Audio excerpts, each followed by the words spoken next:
Hi, welcome to my channel. I am doing my first video book review. Just finished the grace year not that long ago, and I have a lot to share, I guess. I thought that this book was magic. Pun intended. For those of you that aren't familiar, I'll just read a little synopsis here. In Garner County, girls are told that they have the power to lure grown men from their beds, to drive women mad with jealousy. They believe their very skin emits a powerful aphrodisiac, the potent essence of youth, of a girl on the edge of womanhood.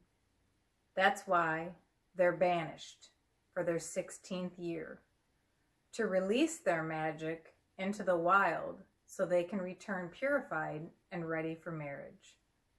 But not all of them will make it home alive. 16-year-old Tierney James dreams of a better life, a society that doesn't pit friend against friend or woman against woman.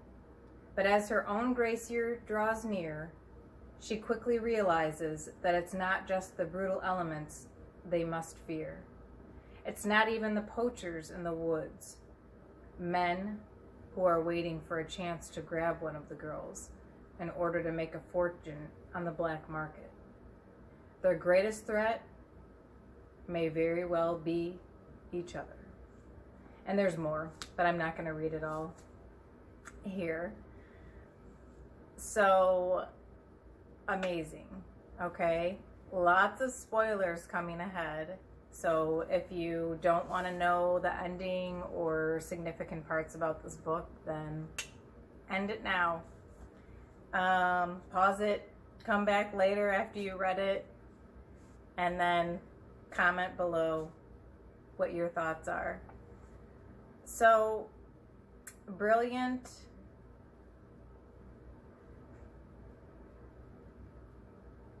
Absolutely. One of the comments of some reviewers, brutally smart, devastatingly lyrical. Interesting. A dark fairy tale of a book that spreads to the time that we live in. Oh, and that was before the pandemic. Yeah, so currently, just a side note, today is February 10th, 2021. So we're like almost a year into lockdown and having to deal with the pandemic. So, and that is a nice transition into my review. I feel that this time more than ever, I connect with this book and the character in this book. The main character, Tierney, is pretty bright. And when they go into the grace year, they actually go to an encampment. From what I gather, it's pretty much, you know, there's water around it protecting them and others from them, as well as a gate with a wall that somehow surrounds the entire encampment. They only stay in like like, I never even thought about the fact that they never talk about mowing the lawn there, but there's an area that's a clearing with an outbuilding and an outside house of sorts, and to use the restroom and whatnot. There's also a tree of torture that has limbs and bits and pieces from other grace year girls strung from it like ornaments on a Christmas tree. It's a little bit reminiscent of like Walking Dead as far as the dystopian part of it. I have a book club, and my girls, we differed on whether this was something that could have occurred in the past or something in the future. My take is that this could be something that could occur in the future, especially after the pandemic and everything that we're experiencing. I can totally see, you know, an apocalyptic, you know, type experience from like the virus. Instead of people turning into zombies, though, you're pitting people against each other. And then there's little communities that kind of form in protection to try to, you know, stave away this virus that they don't want to get.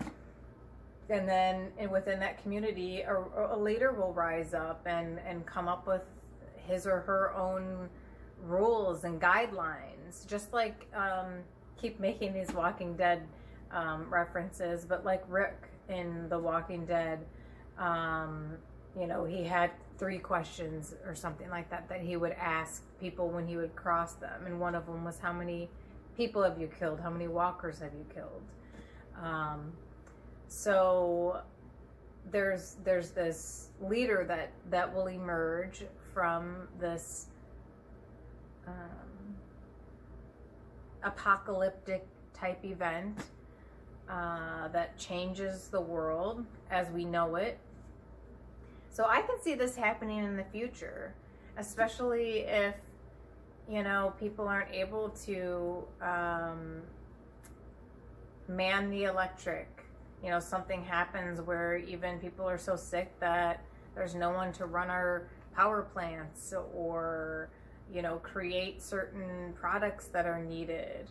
Or even if that's still going on, I can still see this little segregated group existing, kind of like the Amish,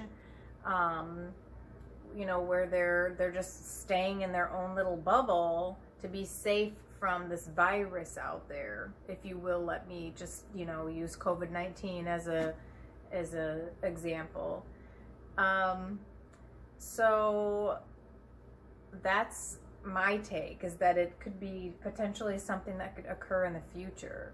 And the way that they dress and things kind of reminds me of like the Amish. Like they have like these kind of frumpy uniforms type clothing that they wear as females, and their men are the leaders, and they kind of have to do what is expected of them in fear of their lives. The community itself outside of the grace year is very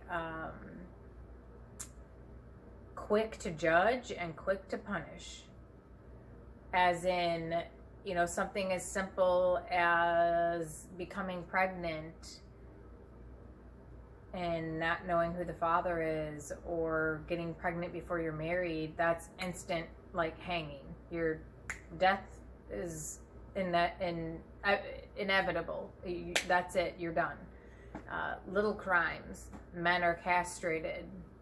So it's not just women that can be punished, but it's just like really brutal punishing for even the simplest of crimes, and even things that aren't considered crimes. You know, now in 2021, we wouldn't consider an unwed mother punishable by hanging, but in the grace year, that is precisely how they handle that type of a situation. Tierney herself, my take on Tierney is that she is too smart for her own good, and her parents have kind of given her little tidbits here and there of information that, by knowing the little tidbits that she does, put her in harm's way of all the grace year girls that she's going in with at 16. So there's a point in the book, and I don't have any quotes marked, but I remember her dad saying something like, I think I did you a disservice by sharing information with you. Now, the part about the grace year is that you are not to talk about it once you come back. So the dad nor the mom directly have a sit-down conversation with Tierney about it, but they give her little bites of information here and there about just the world beyond, if you will, and it makes her at an advantage but it also gives her a disadvantage because then she sticks out like a sore thumb. It's like these girls see that she's different and smart, and she picks up on things and gets things and is insightful and intuitive, and they see that as a threat. And so in the book, it ends up unraveling in just that way, when a leader amongst their Grace Year group emerges by the name of Kirsten. And she is quite sinister. My book club, at that mention of her, we discussed whether we thought Kirsten would have still been as sinister as she was had she not been drinking from the well that you later find out has hemlock silt or something like that that's in it, that's poisoning the water, which can induce hallucinations and all these types of negative effects on the mind and body. And even so, you know, we all, I believe, agreed that Kirsten still would have been that little nasty little leader that would have risen. Maybe not as been as nasty and as malicious as she was, drinking the well water that made her extra psychotic, if you will. But she ends up coming to a realization of Kirsten not being such a bad guy, and actually being beneficial to the Grace Year girls to make it through. And it's just intriguing. I would love to hear comments. Please share your thoughts. Give me paragraph comments. I don't care. I would love to hear some insight on what you think about Kirsten and Tierney. And then when the return of this particular group of Grace Year girls returns, we discover that this love interest that Tierney has encountered, the book kind of gives subtle hints. I figured it out. Not sure if you did. Did you? Tell me. I want to know. That she was with child. She ends up getting married to the guy that she basically was betrothed to. I guess that's not the right word because he picked her, not the parents picked her. But he picked her, and he still was going to take her as his wife.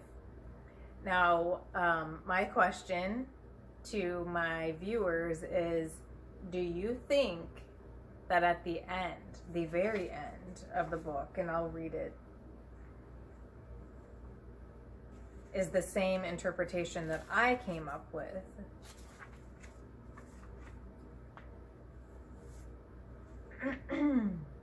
Oh, I'm in the thank you section of the author. That's not the end. Bear with me, I'm almost there. As I close my eyes and let out my next endless breath, I find myself walking in the woods, weightless, free. I've been here before. Or maybe I never left. A shadowy figure emerges on the trail ahead. Dark shrouds billowing around him like smoke. With every step forward, he comes into clearer focus. Riker. I can't tell if he recognizes me or not, but he's walking straight toward me. Holding my ground, I wait to see if he'll take me in his arms or simply pass right through me. My take on that, because of all the hemorrhaging, the breech birth, the loss of blood, that she has passed, and that this is her afterlife vision that she's seeing that we get left with. So that's my take. I didn't talk too much about Riker. What a great love story, though. I mean, that's just like the icing on the cake of the book.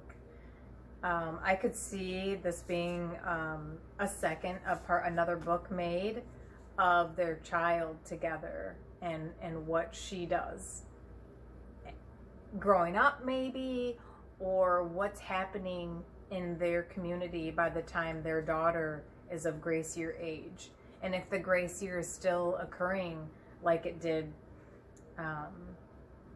when Tierney was 16. So I think Kim Liggett, think about that if you haven't already. I'd love a follow-up book to this. Thank you all for enjoying my